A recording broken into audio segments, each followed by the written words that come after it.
అన్న ఇప్పుడే గీతాంజలి సినిమా చూసానన్న. ఫస్ట్ గీతాంజలి సినిమా చూసినప్పుడు దీనికి డిఫరెన్స్ ఏంటంటే ఫస్ట్ గీతాంజలికి కొద్దిగా ఎంటర్టైన్మెంట్ చాలా బాగుంది, చాలా హిట్ అయిపించింది, మనసుకు కూడా చాలా హ్యాపీగా అనిపించింది. ఈ సినిమాకు డబల్ ఎంటర్టైన్మెంట్ అనే ఫీల్ వచ్చింది. సినిమా మాత్రం చాలా బాగుంది.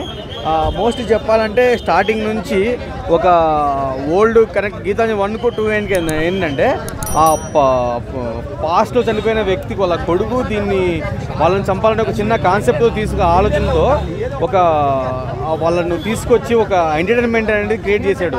సినిమా ఫస్ట్ హాఫ్ మాత్రము ఒక రకంగా అనిపిస్తుంది, సెకండ్ హాఫ్ మాత్రం చాలా అంటే చాలా కామెడీగా వచ్చేస్తుంది. ఇంకోటంటే హర్రర్ సీన్స్ ఉన్నాయి, కొన్ని హర్రర్ సీన్స్ కొన్ని భయపెట్టగలవు లైట్గా, కానీ క్లైమాక్స్లో మాత్రం ఒక లాస్ట్ ఒక 5 minutes ఉంటుంది భయ ఫైట్. 2 ప్రేతాత్మలకి మంచి గొడవ ఉంటుంది ఫైట్, అది అవసరం భయ సూపర్. ఆ ఎక్స్పీరియన్స్ మ్యూజిక్ మాత్రం బీజిఎం గూస్ బంప్స్ చెప్పి సినిమా చాలా బాగుంది, చాలా చాలా బాగుంది. సినిమా ఓకే కామెడీగా బాగుంది, కానీ హర్రర్గా అయితే మాత్రం అంత ఏమీ ఎఫెక్ట్ అనిపించలేదు. సో అంటే సినిమా అంతా కూడా నైట్ మోడ్లో హర్రర్ అంటే దెయ్యాలు వస్తూ ఉంటే కనుక భయపడుతూ ఉంటారు. పగల్లో దెయ్యాలు వస్తే మామూలుగా రంగు వేసుకుని దెయ్యాలు ఆర్టిస్టులు నుంచున్నట్టే ఉంటుంది. సో అదొక్కటే తప్పించి మిగతాదంతా ఓకే. అంటే స్టోరీ కూడా రెగ్యులర్ స్టోరీ అంత ఆ పార్ట్ 1తో చూసుకుంటే ఏదో బీభత్సంగా అంటే ఇక మామూలు ఎలివేషన్స్ ఉండవేమో, అంటే ఆ రావు రమేష్ గారి క్యారెక్టర్ కానీ ఇవన్నీ ఎలా ఉంటాయని అనుకున్నాం, కానీ అదేంటంటే ఆయన కొడుకు పగ తీర్చుకున్నట్టుగా ఒక క్యారెక్టర్ సృష్టించారు.